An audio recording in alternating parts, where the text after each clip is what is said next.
primeiro lugar, muito bom dia a todos vocês. Eu queria agradecer muito à Secretaria Municipal de Educação, em particular ao professor Fernando, por esse convite, né? Eu queria então agora dar início às nossas reflexões com uma interrogação. Uma interrogação que talvez pareça a muitos de vocês um pouco ociosa. A interrogação é: o que é o escolar? A interrogação é essa forma mesmo. O que é que é? Uma forma que a língua portuguesa herda da prática grega, que é perguntar o que é que. Qual é o que? Qual é a especificidade do escolar, né? O que faz a escola ser algo distinto de todos os demais? Como se eu pudesse perguntar o que é uma cadeira, eu estou perguntando o que faz a cadeira ser cadeira. Evidentemente, ela poderia ser preta e continuar sendo cadeira, ela poderia ser de madeira e continuar sendo cadeira, ela poderia ser de outra matéria, de outra cor e de outra forma, e ainda assim eu considerá-la uma cadeira. Então, perguntar o que é a cadeira é perguntar-se pelo, se vocês me permitem a expressão, pela cadeiridade da cadeira, né? O que faz uma cadeira ser cadeira?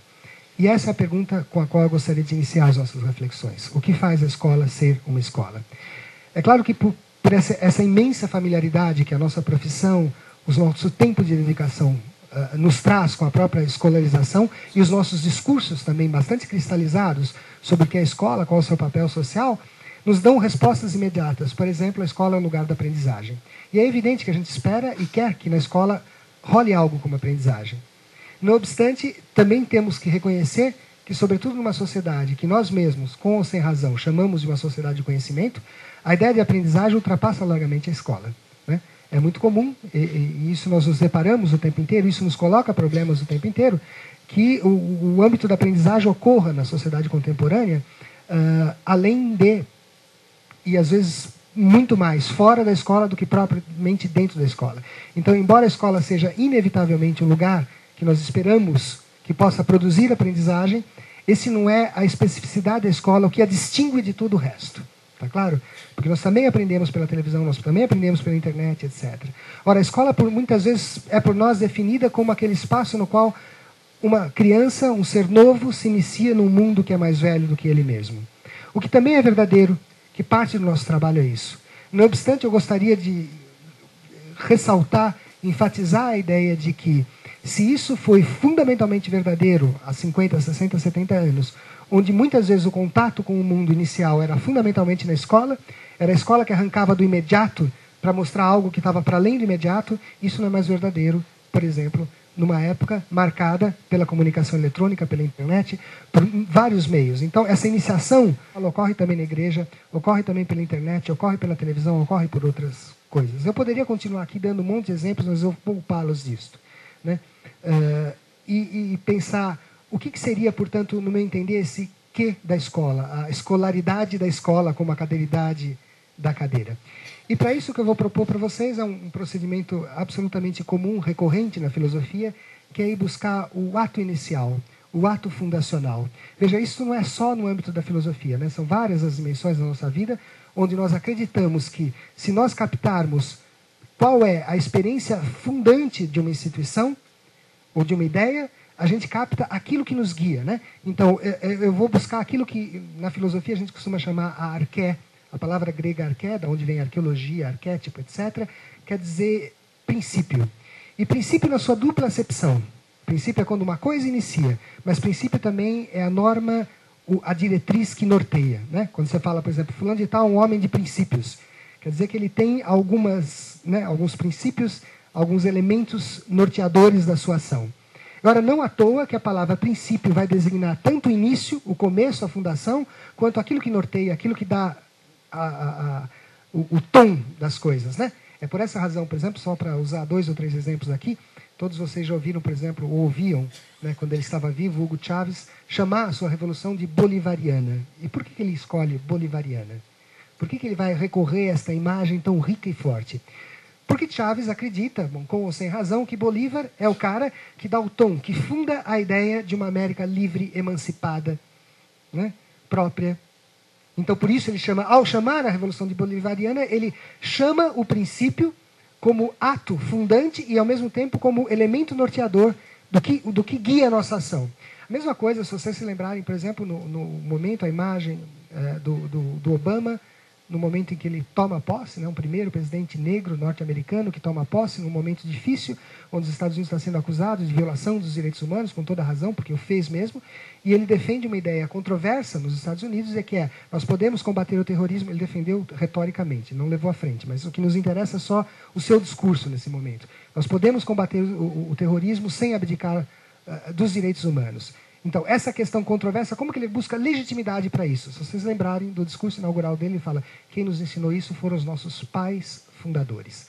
Ou seja, o ato inicial que molda a República Norte-Americana é o que dá o tom do que é correto ou não fazer, o que nos dá a especificidade dessa experiência histórica que foi a República Norte-Americana. O mesmo vocês poderiam pensar, por exemplo, uma experiência religiosa como o cristianismo, né? Porque na missa católica, o momento mais glorioso, forte, é o momento da comunhão. Porque aquele é o momento em que Cristo, ao lado dos seus apóstolos, funda uma ordem nova, que é a da igreja. Qual é esse momento de fundação, esse ato inicial daquilo que é escolar? Esse ato inicial é um ato político, que tem lugar na Grécia Antiga, e que gera o conceito grego, da onde vem a palavra escola, que é o conceito de skolé. Skolé em grego significa ócio, tempo livre, não preguiça, ócio, já chegaremos lá. Tempo livre, um espaço de discussão e um espaço de formação. Note-se que quando nós falamos em escolé, em tempo livre, não estamos falando de lazer, nem de entretenimento. O lazer e o entretenimento não são livres porque eles estão a serviço da produção. Eu sei que pode parecer estranho dizer o lazer está a serviço da produção, mas está mesmo. Você vai assistir um filme ou uma peça de teatro para relaxar, ou porque você está cansado, ou porque você precisa produzir mais no dia seguinte. O relaxamento do lazer é também ele uma função produtiva. Por isso nós temos a indústria do entretenimento. Ele está também ele submetido à lógica da produção. Enquanto o escolé, pasme, depois eu explico mais, é a contradição da lógica da produção. Eu sei que isso soa estranho nos tempos que correm hoje, mas o que eu estou dizendo é que a escola é ela mesma, no seu ato fundacional, uma negação à produtividade. É uma negação do tempo necessário de produzir. E uma negação em favor do quê? Né? Estamos falando só da negação. Em favor da ideia de que eu poderia ter um tempo e um espaço no qual aqueles que são novos, aqueles que são crianças que estão chegando no mundo, podem sair do mundo produtivo, podem não precisar se ocupar com a produção do seu arroz com feijão, da sua política, para se dedicar a uma outra coisa, que é a formação. Um direito que muitos avós de vocês não tiveram, como os meus. Aos 10 anos de idade, vão para a roça. Isso significa que eles não têm a oportunidade do ócio, que eles não têm o tempo da formação, que eles são obrigados a entrar no ciclo produtivo e de consumo da vida. Ora, o que é escolé? Essa invenção especificamente grega, num determinado momento da escola, em que a gente fala assim, olha, teremos o direito de ter um espaço e um tempo não produtivo, né? Não para produzir o feijão, o arroz, o que precisamos para viver, nem para gerar a cidade, mas, ao contrário, para nos formarmos, para nos constituirmos como um sujeito. Ora, a grande novidade não é exatamente de que haja um tempo disto, porque esse tempo já existia para os filhos da aristocracia grega. Os aristói, como vocês bem sabem, né? Aristói em grego, que são os melhores o quê? Os melhores guerreiros. É a aristocracia militar e guerreira, que é uma aristocracia política na Grécia. O que significava, de uma maneira muito simples, o cara que era um bom guerreiro, que era reconhecido como dotado de todas as qualidades para ser um bom guerreiro, o ato pelo qual uma sociedade, uma cidade grega, o reconhecia como sendo bom, era doar-lhe um pedaço de terra, que pela primeira vez cria naquela parte do globo a propriedade privada. Então, esse é um pedaço de dado como reconhecimento público da honra que ele tem. A honra é o reconhecimento público da virtude. Certo? Então, esse cara passa a ter um pedaço de terra, e esse pedaço de terra é inalienável, ou seja, ele não pode vender, ninguém pode comprar, e ele passa de pai para filho, assim como a própria ideia de aristói, de aristocracia. É uma ordem herdada. Ora, esses aristóizinhos gregos tinham o tempo liberado do trabalho para a formação.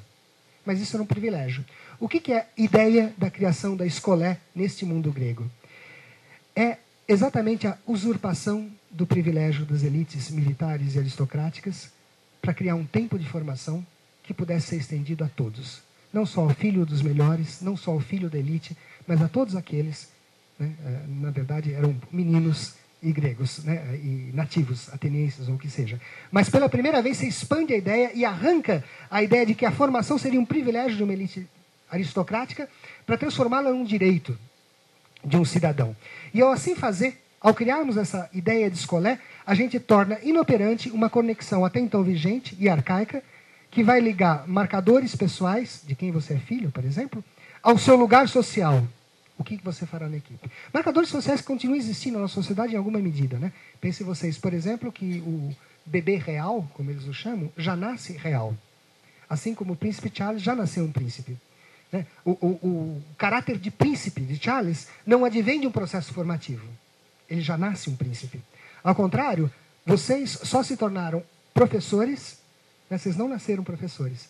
O tornar-se professor significa resultado de um longo processo formativo. E que precisou, nesse tempo, de um tempo onde vocês não estavam exclusivamente dedicados à produção da própria subsistência, mas que vocês podiam se dedicar a tornar-se aquilo que vocês são. É, portanto, só numa sociedade que inventa a escolé como um espaço formativo em que o teu destino não está dado, né, pelo teu nascimento, que pode surgir uma figura como Sócrates, né, de quem falaremos. Por quê? Filho de uma parteira, de um escultor, um homem simples e pobre, que passa a ter uma profunda influência na sociedade ateniense, não por causa do lugar onde ele nasceu, mas por quem ele é como produto de uma formação. Essa, portanto, me parece a origem da ideia. Ora, ao operar essa ruptura com os marcadores sociais, né, que te dão um lugar próprio, o que a escolar faz, o que a experiência escolar faz pela primeira vez, é a instauração de uma igualdade. Vejam vocês, não igualdade tal como a gente comumente pensa, que a escola tem sido incapaz de fazer, e ela é, pela sua natureza, incapaz de fazer, a igualdade econômica e social. Aliás, vocês me permitam uma nota de rodapé crítica, mas é preciso que a gente pense nisso, até porque o discurso é tão sedutor que a gente tende a aderir a ele. Ora, esta ideia de que a função, o sentido da escola seria justamente a promoção da igualdade social. Esta é uma ideia que não vem dos professores. Esta é uma ideia fundamentalmente que vem dos economistas. Economistas que têm dado a carta, que têm dado o tom e o sentido da educação por 20 ou 30 anos. E o sentido dessa educação, para eles, não tem sido o tempo da não produção, o tempo da formação. Mas, ao contrário, seria o engajamento das instituições educacionais para o progresso econômico e para a ascensão econômica. O que me parece sempre estranho é que aquilo para o qual eles são formados especificamente, que é a economia, eles não conseguem dar jeito. Esse é o fato. Os economistas têm se provado sistematicamente incapazes de dar uma resposta minimamente satisfatória às crises econômicas que nós temos vivido no Brasil e fora do Brasil. Os economistas têm sido sistematicamente incapazes de criar políticas públicas de distribuição de renda capaz de atenuar, pelo menos, a enorme desigualdade econômica e social que marca o Brasil. E, não obstante, eles dizem a nós o que nós devemos fazer na escola. Em geral, desconhecendo absolutamente a natureza do que é o processo escolar. Ora, o que eu estou dizendo é que a gente, muitas vezes, se desanima em relação à escola justamente porque ela não cumpre esta promessa que é alheia a ela mesma, que é de produzir igualdade econômica. Meus queridos, o que eu tenho a dizer é o seguinte: vocês querem produzir mesmo igualdade econômica? Ótimo. Façam reformas econômicas que produzam igualdade econômica e deixem a escola produzir uma outra igualdade, que é a igualdade de acesso aos bens e objetos culturais que nós herdamos das gerações que nos precederam. Este é o nosso compromisso fundante com a igualdade. A igualdade de oportunidade, de acesso a coisas que deem sentido para a existência humana. E joguemos aos economistas o desafio de produzir a igualdade econômica que eles esperam. E ao assim fazer, eu sei que o discurso pode chocar a vocês, porque é muito simpática a ideia de que é a escola que produzirá a igualdade que o Brasil não tem. Mas vocês percebem que quando a gente faz isso, a gente arranca a discussão do plano propriamente político. A gente arranca a discussão da praça pública e coloca ela para depois de amanhã. Daqui a 20 ou 30 anos, quando nós tivermos uma escola boa, de qualidade, o Brasil será igual. Está na hora da gente virar e falar, não, a igualdade econômica a gente conquista com luta política e econômica já no plano político. E o nosso grande desafio é como fazer da experiência escolar uma experiência da igualdade. E da igualdade em relação ao quê? A igualdade em relação a esses objetos da cultura que um dia foram privilégio de uma casta, de um estamento, torná-los objetos públicos. Eu vou pegar o básico. Pensem vocês na escrita. Historicamente, a escrita sempre foi um saber de uma casta privilegiada, em geral dos sacerdotes. Quem que faz com que a escrita deixe de ser um elemento distintivo de um estamento social como o sacerdote para ser um bem público e compartilhado por todos nós? A escola. É ela que faz com que aquilo que era o saber de poucos potencialmente se transforme no saber de todos. E assim ela faz também com a poesia. Né? Eram os jovens aristocratas que podiam, né, na Grécia Antiga, declamar Homero, Hesíodo, etc. É a escola que cria pela primeira vez esta possibilidade de que qualquer jovem, oriundo de qualquer classe social, possa ter contato com essa poesia, possa fazer dela um elemento constitutivo de si mesmo como um sujeito. Né? Assim ela faz, por exemplo, com a geometria também.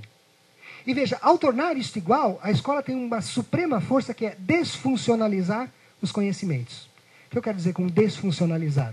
Isso também pode parecer uma heresia, porque a gente sempre acha que o que a gente ensina na escola tem que servir para alguma coisa. E que nós, de antemão, temos que saber para que serve aquilo que a gente ensina. Ora, a escola nasce exatamente ao contrário, desfuncionalizando o conhecimento. O que significa desfuncionalizar o conhecimento? Significa que se a geometria nasce como uma prática intelectual e humana, ela nasce por uma questão muito prática. Eu preciso medir terras. Né? Então, o Nilo subia, arrancava cercas, e embora aquela terra fértil era objeto de disputa, eu preciso ter uma forma confiável de mensuração. Ela surge para um problema prático. O que significa a geometria passar a incorporar o currículo escolar? Significa que ali eu aprendo geometria não para medir terra, meus queridos, mas para formar o espírito. Ela não tem que ter necessariamente uma aplicação prática. Ao contrário. E até a marcenaria dentro da escola não é uma marcenaria para fazer um móvel que será vendido. Ela é uma marcenaria para formar alguém que sabe mexer com madeira. Ponto. Se ele será ou não marceneiro não é um problema nosso imediatamente. O problema nosso é, através do estudo, do exercício, da prática, eu constituo alguém como um sujeito. Esse é o nosso problema fundamental. Ou seja, a gente acaba operando, eu não estou dizendo que o que se aprende na escola não terá nenhuma finalidade, mas a escola é uma oportunidade rara, numa sociedade absolutamente instrumentalizada, de uma relação não instrumental com os objetos da cultura. Né? Eu poderia pensar, o que a gente faz com a poesia? Né? Por que a poesia? Ela está na escola. Ela está na escola porque nós acreditamos que ela é constitutiva desse sujeito.